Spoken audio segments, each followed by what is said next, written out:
On Thursday night up in Brisbane, I had the great pleasure of going to the Mick Jagger concert. What a concert it was. And in fact, we took the film crew along. We were actually allowed to show up the setting up of the concert. Good stuff, Molly. Terrific. Then we went into the concert itself, and we saw Mick dash out on stage. We saw the concert, a great concert, a great band.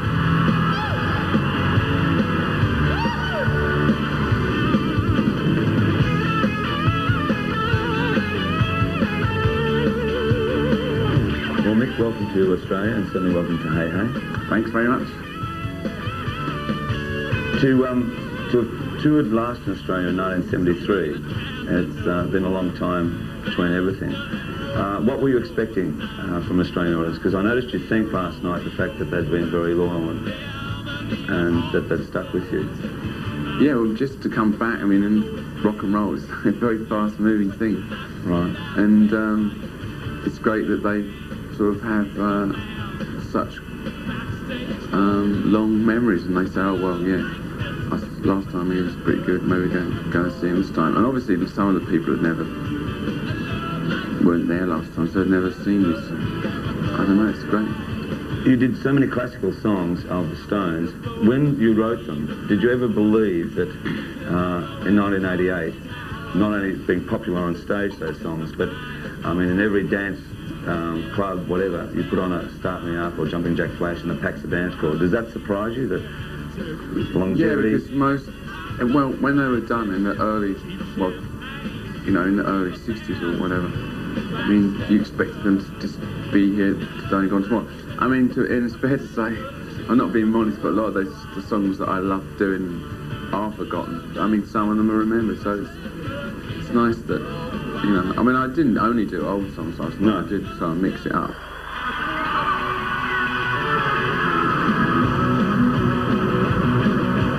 Yeah, that's good. I mean, the collection of that band, I mean, did it take a long time to get that together? Yeah, it took, I don't know, I mean, about a year or something to really feel that they were the right people. I mean, you still like to change them around. I've got Susie playing keyboards instead of the guy I had, right. Richard, in Japan earlier this year. I mean, you are free to change around the band if you want. You're not sort of, you don't always have to work with the same people, but the core of the band is the same. And it was the band that more or less we toured Japan with earlier on this year. Joe as guitarist, I mean, an amazing guitarist. Yeah, he's a great guitar player, and he's had like the biggest guitar record, I suppose, in the last couple of years, you know, as an instrumental piece. Just looking at the audience last night, it was an amazing mixture of demographics as far as ages were concerned, and they treat you as a rock and roll hero, and you were one of the, who epitomised now a rock and roll hero. What were your rock and roll heroes back when you were first starting off with Stones, or even before? I used to like, well, I love Chuck Berry and Elvis, and I used to like kind of not quite so great people, maybe like Ricky Nelson. I used to like when I was young, because I like the way he looked. Right. Now, the thing is, when you're young, you don't always like people just for their musical abilities. You like the way they look, or the way they do their hair, or what kind of shirt they've got on or something.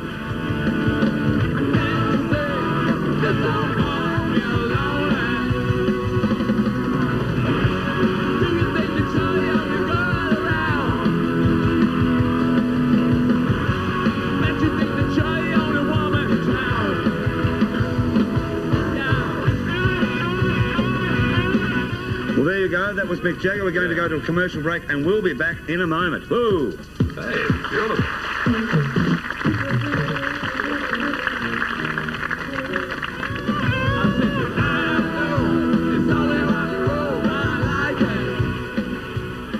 Make sure you go and see it. If you've got a ticket, just get there and really party, because it's really worth it. It was great. He was excellent. Really good.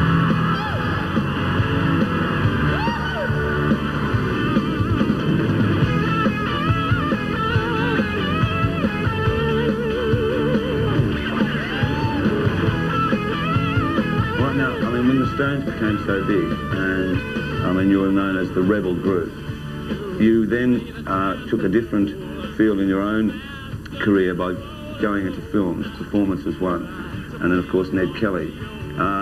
and you seem to have shunned that over the last, say, 10 years. Well, so many films you get offered are so tacky, and they're just exploitation pieces. And the problem was really, I did those 2 films that you just mentioned back to back almost. Yeah. And I had to make a decision where I was going to really be an actor or be a singer.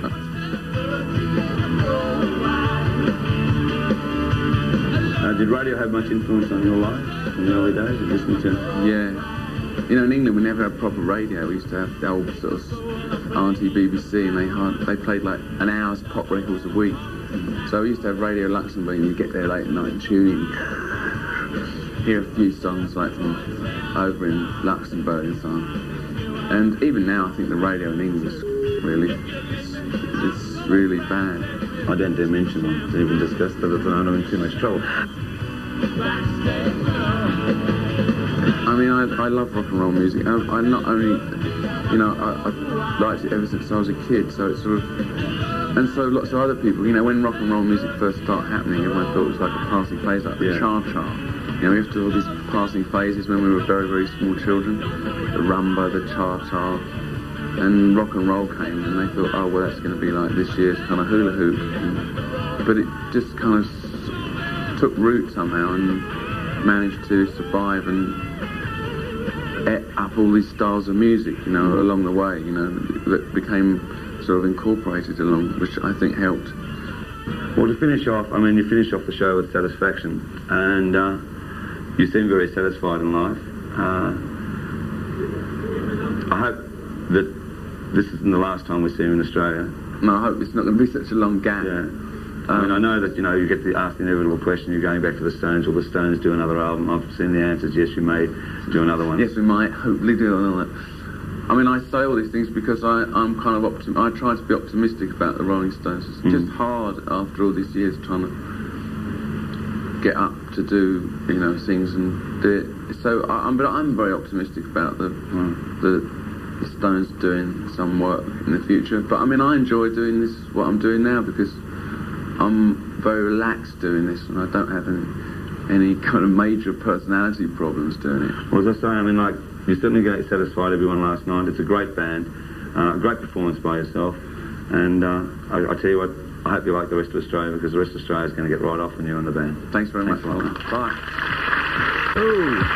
Well, there you go. I must thank Mick Jagger so much for giving us that interview, that exclusive interview, and also thank him for being so hospitable to the cameraman. Pardon me? Hospitable to the cameraman and allowing them to come into the auditorium and film one whole number. Thank you very much. A great concert. Please do not miss it. And Daryl, I insist you come with me to the Melbourne concert. I want to go and see it. You'll love it. Yeah, well done getting it, because I know that a lot of people want to get a long exclusive interview with him, and you were the only person who could do it. So well done. Yeah. Also, apart from Seagulls, I'm just now I'm jumping from Mick onto America here.